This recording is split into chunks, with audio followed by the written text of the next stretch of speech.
in recent weeks, months, you've seen a lot of Republicans talk about how angry they are with big business in America. Much of this has to do with some big businesses going out and supporting voting laws in Georgia. But even before then, there were sort of scattered Republicans who were talking, at least talking a little more seriously about things like antitrust and maybe breaking up some of the big tech corporations, which is something you've also talked about. How sincere do you think Republicans are in their desire to sort of more aggressively rein in big business, to rein in some of the monopoly behavior we see from the big tech companies and others?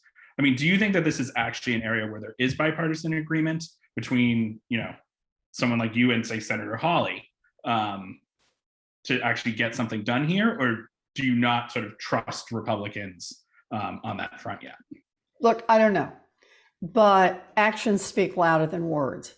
And for 40 years, the driving principle of the Republican Party in Washington has been help the rich and powerful get richer and more powerful.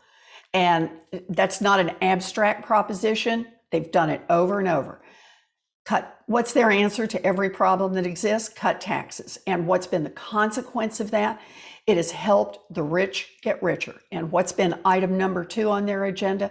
Cut regulations to the point that it created not just a housing bubble, but a widespread scam and a crash in 2008, so that the powerful have more power. When I see Republicans willing to step up and say it is time to embrace something like my real corporate profits tax that says that these giant companies that are paying nothing or little in taxes, yes, Amazon, I'm looking at you, and Nike and FedEx, and says we're going to give them a flat across the board 7% tax on what they report in book profits above $100 million. This just hits the big guys. When they say they're willing to sign on to that, then I'll say their love affair with corporate America may be on the wane. When they say that they really are willing to step up with a wealth tax, the 99% in America paid 7.2% of their total wealth in taxes last year. The top 0.1% paid 3.2%, less than half.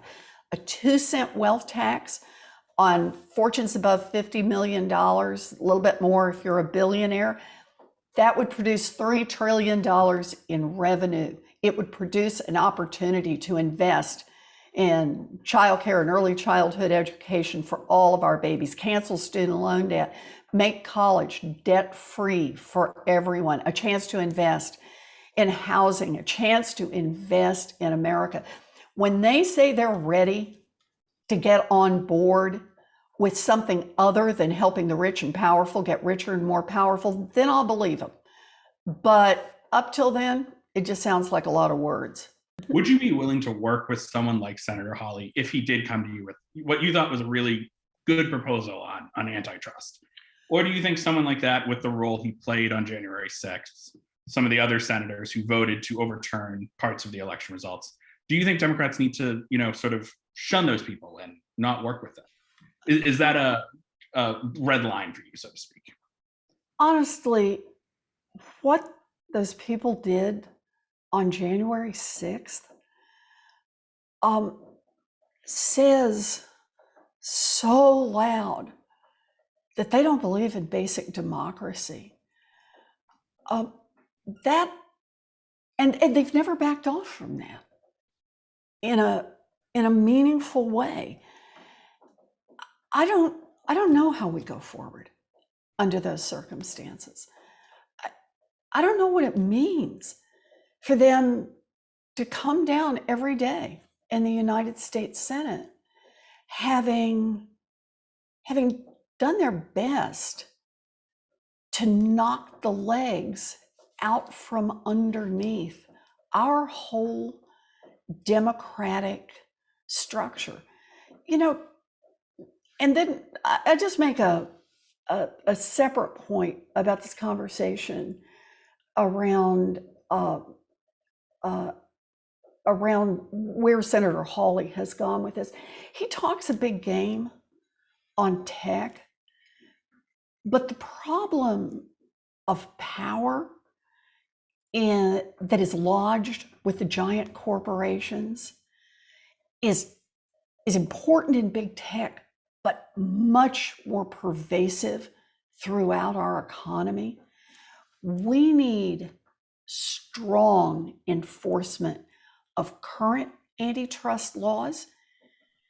And if there are places where the courts can't seem to apply them to new positions, then Congress needs to step up.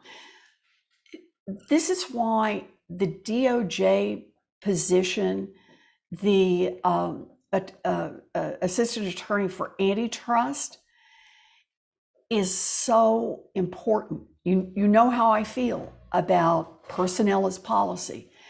And right now in the antitrust area, that's one of the critical unfilled jobs.